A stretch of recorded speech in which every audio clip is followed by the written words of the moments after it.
Oh,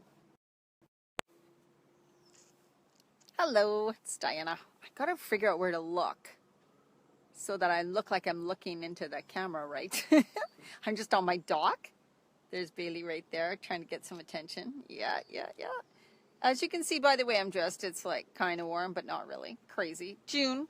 Feels like March.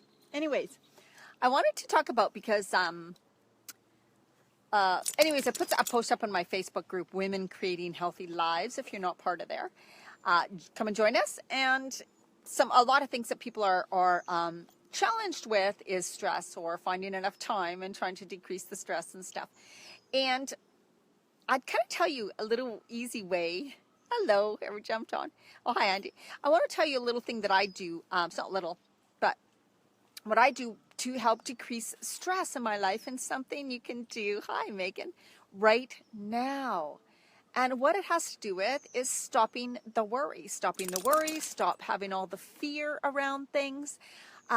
What I hear from people is, oh, I just wish I could stop this stress. I just wish that my stress would decrease in my life, and I can't do anything about this, and I'm so stressed, and on and on. The thing is that sometimes we cannot change in the moment. We cannot change the circumstances that we're faced with or what's going on in our life, but we can always, 100% always, change how we think about it and how we deal with it. And that's what I really wanted to bring people's attentions to. Is this something you can start right away? So, and also I hear a lot of people, oh, easier said than done, right? Easier said than done to not worry and to not think about things and to not have fear. But the problem is you keep telling yourself it's so hard. It actually isn't. It has to do with letting go, because knowing 1000% that stress is bad for you, knowing that it does not help your situation, right, at all. So it's funny how we choose to worry, have fear, because it's a choice. Because our circumstances or situation is a certain way. So we're like, oh my God, I'm so fearful. What about the future? What's going to happen to me in the future? And if I don't have money now, and how am I going to pay all my debt off? And how am I going to lose this weight? And oh my God, I'm feeling so terrible. What if I get sick? What if I can't take care of myself? Who's going to take care of me?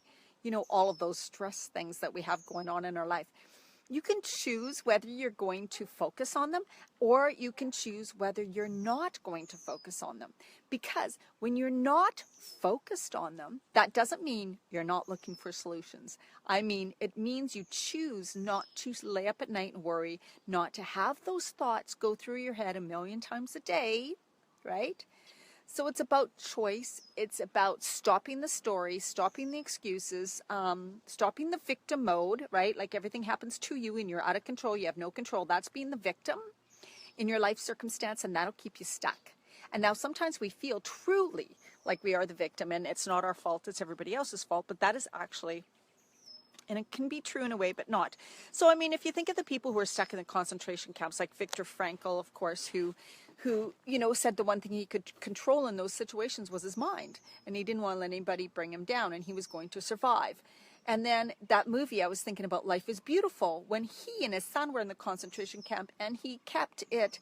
He was really happy, and he was really, like, he pretended as if he wasn't. So basically, you can change your state. You can stop stressing. You can stop the worry, and that will help to decrease the stress, like the cortisol response, right? Like you need to connect your body. Also, there's little things you can do, like some good deep breathing techniques. You can take 10 minutes out of your day 3 times a day to just do some breathing and some grounding. And it's all about just doing the research. What's going to help you? Trying. What about EFT, emotional freedom tapping? So if you're someone who says they're caught up on stress, and you have so much stress in your life and you just can't release it, and you don't know what to do, and it's always there, and you have so much fear, then you need to start taking action to start decreasing that.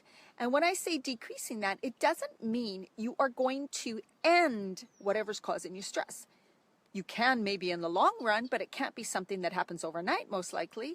So that's what I mean. It's not about running away or getting rid of the people that are causing you stress, or quitting your job that's causing you stress. It's about how are you going to handle that stress in the moment you're in it. And that's what makes all the difference.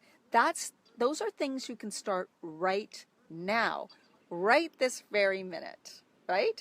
Now, I choose every morning to go and do my journaling. I don't do it at home. You can choose to do it at home. I go to a coffee shop. And even, you guys, when I used to work, oh, the sun, thank you. When I used to work full-time and start work early, I would get up and I would be at a coffee shop. I could be there at like 6:37 in the morning because I chose to do that, because that was my time when I could do my journaling, do some reading, some books that I love that made me feel really good, made me feel grounded. I would choose at night to listen to some meditations, to sit and breathe, to do whatever. I would always, always go for a walk at my breaks and my walk during lunchtime, usually by myself. I don't want to be bitching about work. I don't want to be bitching about other people with my friends. That is not the way to reduce stress. So I tend to do a lot of things on my own. Also, because I don't want to take on other people's stress and worry, and I kind of tend to maybe do that. And a lot of people do, and they don't even realize that if you're at all sensitive, you can be absorbing and taking on other people's stress and frustrations and feelings, and that also increases your stress, but sometimes you don't even realize that you've taken on other people's. It's not just your own.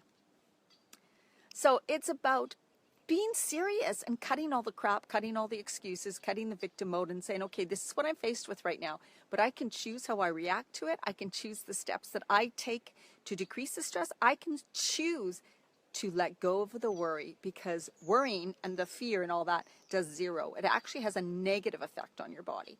So knowing that it harms you more to worry, then you need to let go of the worry, because the worry and the stress don't change things in this exact moment, right? So, read The Power of Now again or something, right, if you need some extra support. But there's so many books. There's so many videos. There's so many great things. Go inward. Do some meditating. Do whatever it takes. Work on it. If you know stress is a problem for you, it's something you got to work on. Just standing around saying that there's nothing you can do about it is not going to do a thing, right? So it really takes you taking these steps and taking action, making a decision, and choosing not to get caught up in that stress and worry. I actually don't much, which is really weird. I'm actually able to let go of things because I have worked on this for years and years and years. No, this is long. I used to be somebody who was always frustrated, angry, hated everything, believe it or not, and was always angry and never happy, never really happy. But it took me a long time of self-growth and self-work to say, no, I'm totally going to live my life where I'm happy. I can choose to be happy during the day. I will put myself first. Of course, when your kids are young and stuff, you know what I'm talking about. You make sure that you do things for you too in life. And then the other things, like I cleaned my house today. I started at just 7 o'clock or a little bit after 7 a.m. so that I could get it done, so that I could get to the coffee shop in the morning, right? I got it done really fast. So that's the thing. You do those irritating things you got to do really quick and get them done. Don't think about them. And make sure there's time in your life for you. Number one, you. Always, every single day. No matter what you have to do, you make that happen. All right. I hope that helped you guys. Oh, okay. Time for me to go and do some more work. And it's actually quite nice sitting out here now. It's nice and calm. I hope you're enjoying your day. Get out for a walk, breathe in the fresh air, and please take time. Thank you for that. Take time for yourself. Focus on your feelings. Start reducing. Stop the worry. Stop the stress. You don't need it. Doesn't serve you. Not one little bit. All right. Bye-bye.